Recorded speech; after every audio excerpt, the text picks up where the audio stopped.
Bonjour, bienvenue dans une nouvelle séance de mathématiques dans laquelle on va essayer de traiter une leçon sur la résolution d'un système d'équations. Bien sûr, un système de deux équations.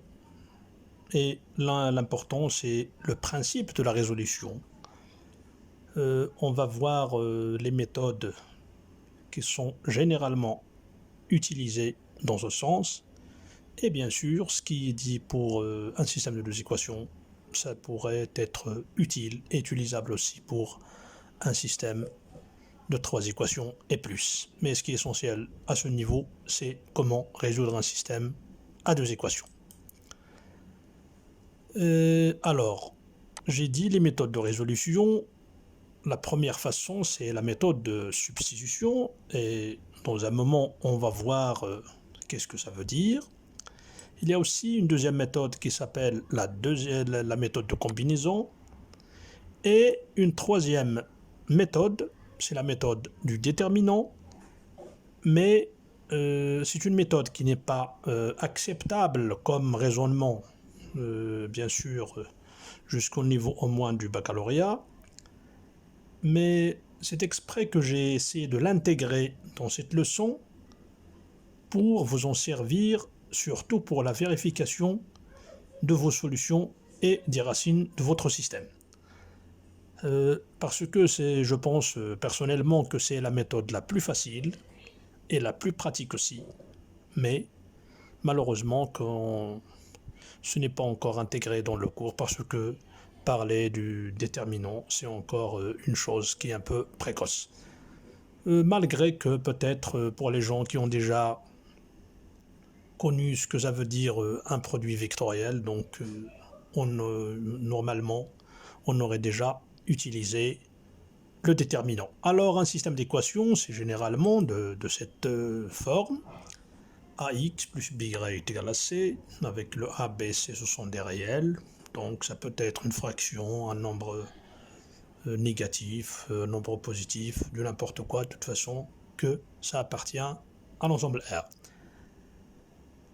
Et aussi l'autre équation, mx plus ny est égal à L, donc encore c'est trois réels qui peut être égaux, qui peut être différent, qui peut être nul, donc de n'importe quoi. Donc il faut tout simplement que ça soit des nombres réels. Alors très bien, on va passer à la première méthode. La méthode de substitution. Alors pour faire un travail qui est un peu bien illustré, bien compréhensible, alors on ne va pas travailler avec la forme générale du système, c'est-à-dire avec les A et les B. Non, on va essayer de nous donner un système bien déterminé avec des réels bien déterminés et on va essayer d'en appliquer ce qu'on veut savoir. Alors, on prend le système suivant, 3x plus 5y est égal à 2 comme équation 1 et 2x moins y est égal à 7 comme équation 2. Donc, ce qui est dit pour ce système, ça c'est un exemple, c'est une application de ce qu'on va faire. Alors, ce qui est fait avec le 3, le 5, le 2, le moins 1 et le 7, ça pourrait se faire pour n'importe quel autre réel. Très bien. Alors, une autre petite remarque aussi, c'est que lorsqu'on a affaire à une résolution d'une équation ou bien d'un système, il faut toujours travailler avec le connecteur équivalent de la logique. C'est-à-dire, ce n'est pas correct d'écrire par exemple une implication, ou bien le symbole de l'implication entre une équation et une autre. Donc passer d'une étape à une autre, ou bien d'une proposition, quand on parle logique d'une proposition à une autre, on utilise le connecteur équivalence. Alors très bien, alors les deux équations combinées dans le système, c'est équivalent à dire que... Alors qu'est-ce qu'on a fait ici? On a tout simplement transféré ou bien apporté le 5y à l'autre côté de l'égalité, donc 3x est égal à 2 moins 5y, comme toujours l'équation 1. Et l'équation 2, on n'en a pas touché. Ce qui veut dire encore que x est égal à 2 moins 5y divisé par 3. Donc ce sont des calculs que vous êtes censé connaître. Donc c'est pas quelque chose de nouveau. Et encore l'équation 2, on la laisse telle qu'elle est. Alors l'étape maintenant où on va employer notre mot substitution, c'est venu. Alors qu'est-ce qu'on va faire maintenant? On va remplacer le x par la valeur qu'on a trouvée, c'est-à-dire par sa valeur dans l'équation 1, on va le remplacer dans l'équation 2. Et on obtient la chose suivante. Donc l'équation 2, c'est 2x moins y est égal à 7. Elle est maintenant équivalent à dire que le 2, elle est là. Et on remplace le x par la valeur qu'on a trouvée, c'est 2 moins 5y sur 3. Et moins y, elle est encore là, est égal à 7. Alors là encore, ce sont des petits calculs. Et maintenant, on est devant une équation à une seule inconnue. Donc on est encore censé savoir faire. Donc le 2 fois 2 c'est 4, le 2 fois moins 5 c'est moins 10, y, le 3 il est encore là au dénominateur, et pour mettre au même dénominateur, puisqu'on a affaire à une soustraction entre deux nombres rationnels, donc c'est 3y sur 3, donc pour avoir le moins y qui est là, est égal à 7. Donc on a multiplié par 3 et on a divisé par 3, donc c'est comme on n'a rien fait. Ce qui est équivalent à dire, encore, alors on fait maintenant notre calcul, c'est 4 moins 10y moins 3y sur 3 est égal à 7, ou encore à la fin on est arrivé à trouver que moins 13y est égal à 17. Voilà, c'est ce qu'on a résumé ici, y est égal à moins 17 sur 13.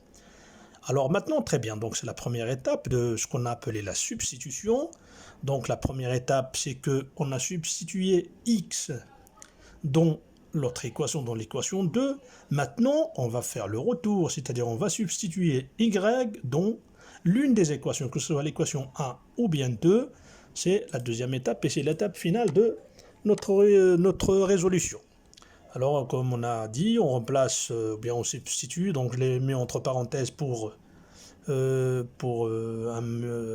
un peu l'analogie et d'où vient le terme substitution. Ça vient du verbe substituer, donc ça veut dire ça. Ça veut dire remplacer quelque chose par sa valeur. Donc, par sa valeur trouvée dans l'une des équations pour en déduire x. Alors, on a choisi l'équation 1, donc 3x plus 5y est égal à 2. Maintenant, on connaît y, donc le 3x il est là, plus 5 fois moins 17 sur 13 est égal à 2.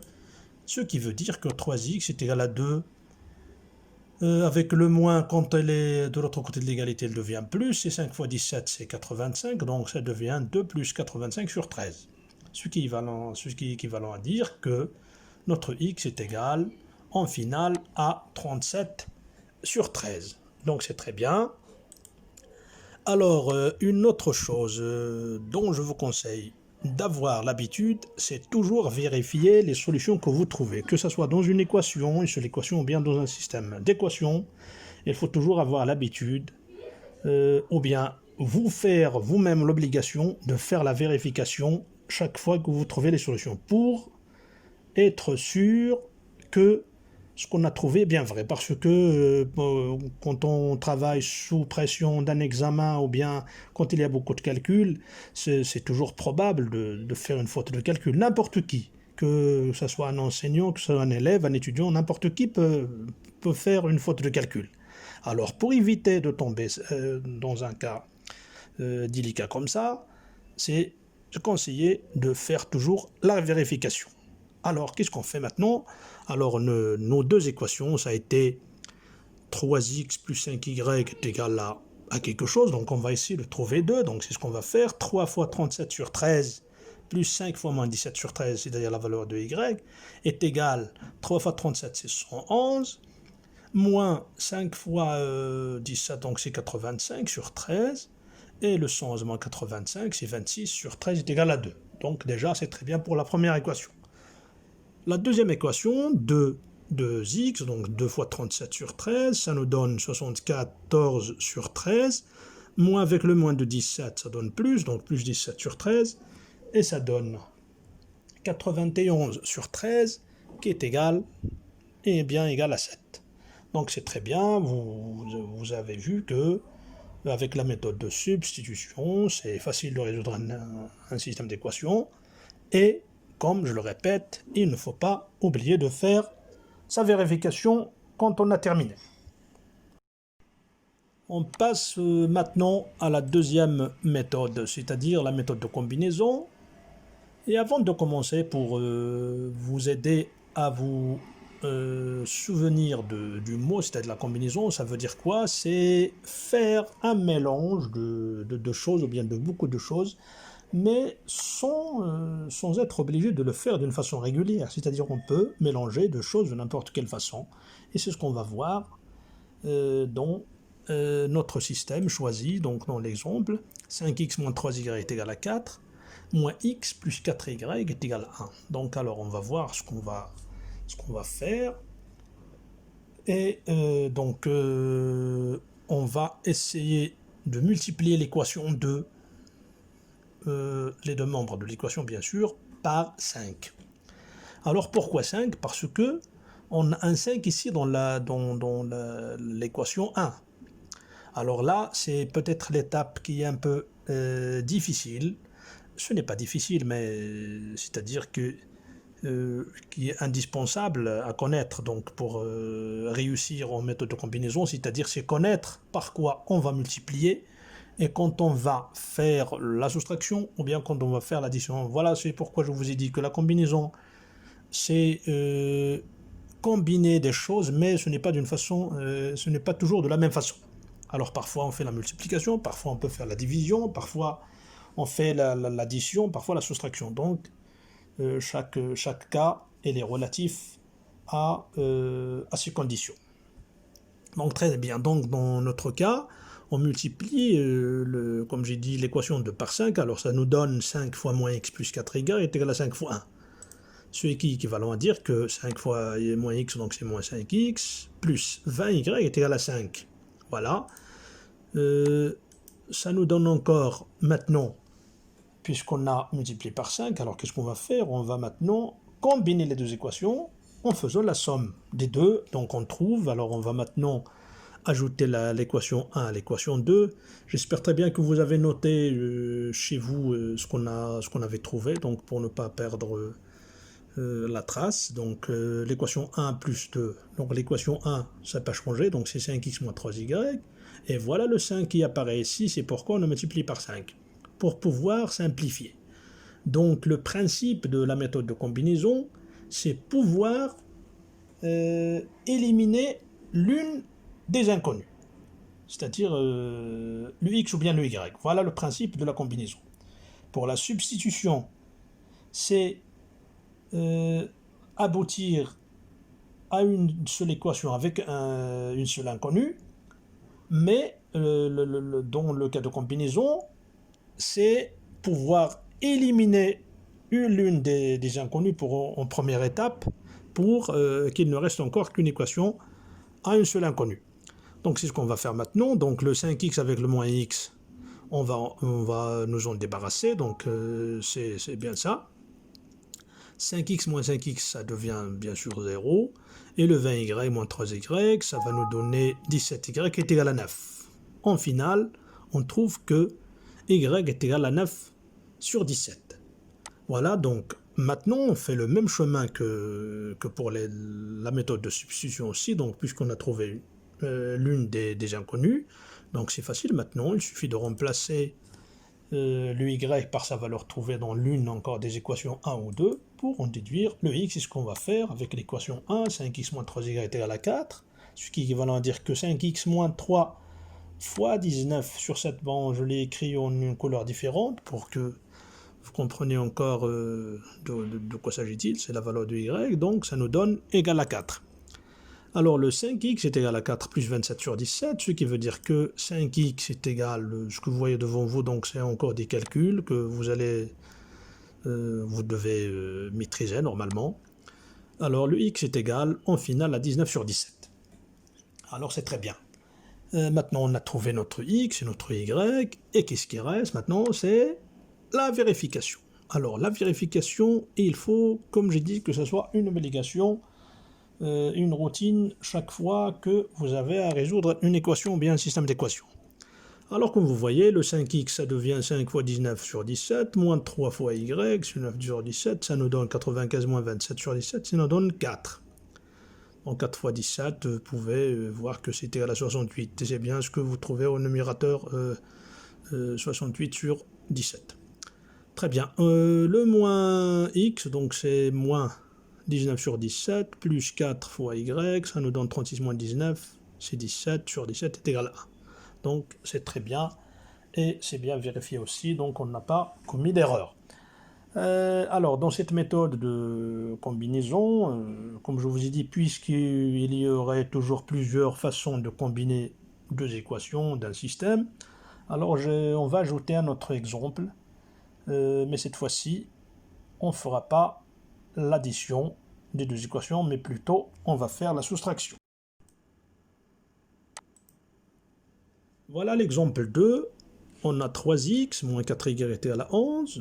Par exemple, 2x plus 5y est égal à 15. Alors maintenant encore, la question qui se pose tout simplement, et la question prépondérante dans la méthode de combinaison, c'est par quoi on va multiplier et qu'est-ce qu'on va multiplier. Alors, puisque le 3 et le 2 ne sont ni multiples ni diviseurs l'un de l'autre, alors la première remarque, ou bien la première chose à quoi il faut penser, c'est de trouver un multiple commun des deux. Donc, je ne sais pas encore si vous avez vu ce qu'on appelle le PPMC, ou bien le plus petit multiple commun. C'est là où on doit penser directement. Dans le premier exemple, on avait ici un 5 et un moins 1, donc 5 c'est un multiple de moins 1, donc il suffit de multiplier par moins 5 ou bien 5, donc c'est très bien. Maintenant, le 3 et le 2, comme j'ai dit, ils ont un multiple commun qui est 6, donc pour en aboutir, il suffit de multiplier la première équation par 2, donc 2 fois 3 ça donne 6, et 3 fois 2 ça donne 6 aussi, pour qu'on puisse éliminer la partie avec x après.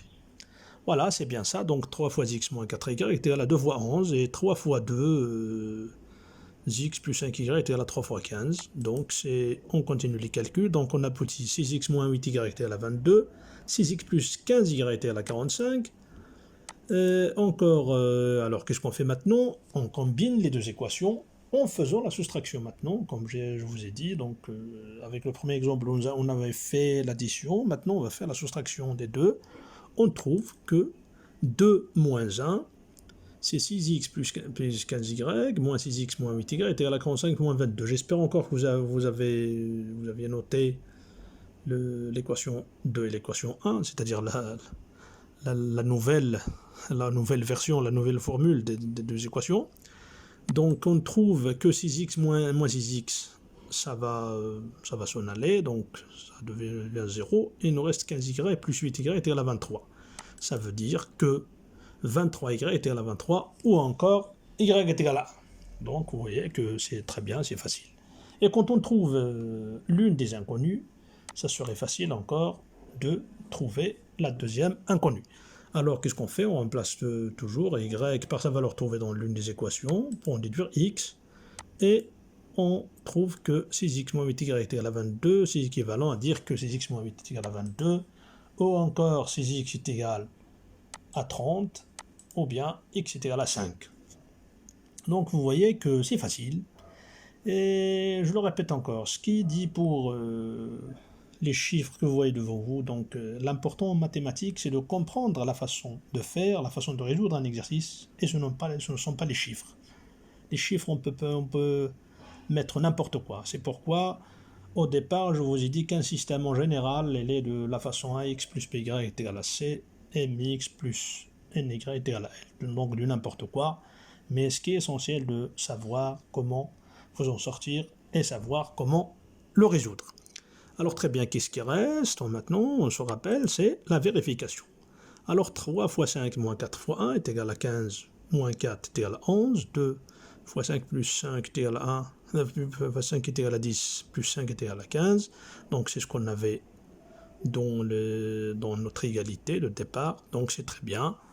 Et on est arrivé à finir avec cette méthode. Une autre petite remarque, c'est que, bon, je ne mets pas l'ensemble de solutions, mais c'est quelque chose aussi qui est exigé normalement. C'est quelque chose qu'on doit mettre chaque fois qu'on ait résolu une équation ou bien un système d'équations. Il faut mettre l'ensemble de solutions. S est égal avec les accolades et mettre les deux solutions ou bien une seule solution quand il s'agit d'une équation. Mais j'ai dit que l'important de la vidéo, c'est vous montrer la méthode de résoudre le système. Et un petit peu aussi de la méthodologie de faire ces calculs. Mais une autre fois, ou bien généralement, c'est obligatoire de mettre l'ensemble des solutions aussi. Alors on passe maintenant à la troisième méthode, ce qu'on appelle la méthode du déterminant. Alors, on va choisir encore un système comme exemple, 5x plus 4y est égal à 2, moins 2x plus 3y est égal à moins 33. Alors, qu'est-ce que ça veut dire un déterminant déjà? Donc ça, c'est tout simplement déjà la première chose par laquelle on doit commencer. Alors, le déterminant, on l'appelle déjà delta.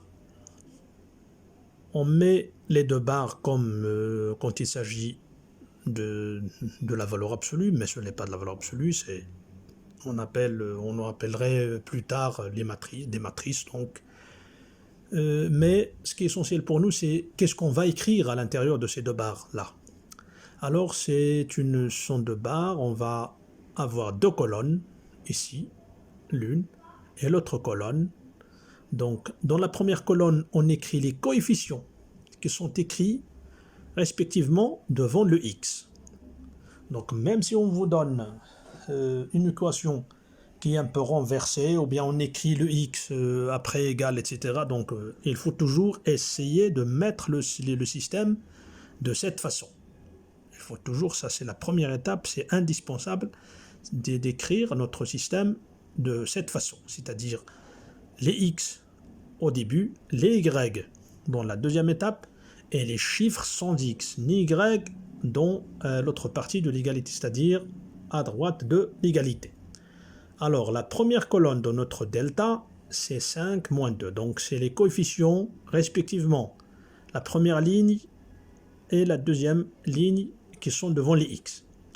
Donc, la deuxième colonne, ce sont les coefficients qui se trouvent devant le y. Donc, c'est 4 et 3 dans notre cas. Ou bien autrement, il suffit d'enlever les x ou les y, donc écrire les lignes comme ça.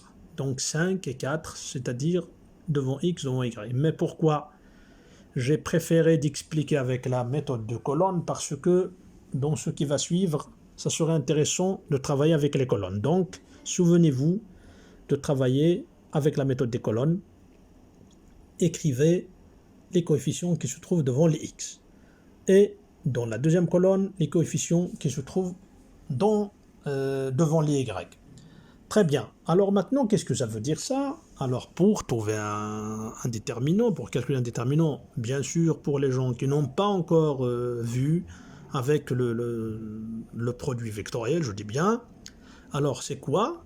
Donc c'est la multiplication de la première diagonale, c'est-à-dire 5 fois 3, moins la multiplication des termes de la deuxième diagonale. Donc c'est moins 2 fois 4 dans notre cas. Donc 5 fois 3 moins 2 fois 4.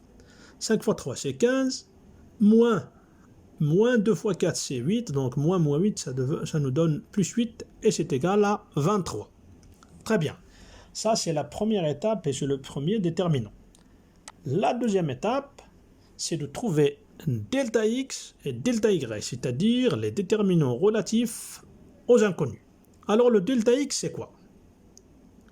Le delta x, il suffit de remplacer la colonne relative aux coefficients qui se trouvent devant les x par les coefficients qui sont à droite de l'égalité.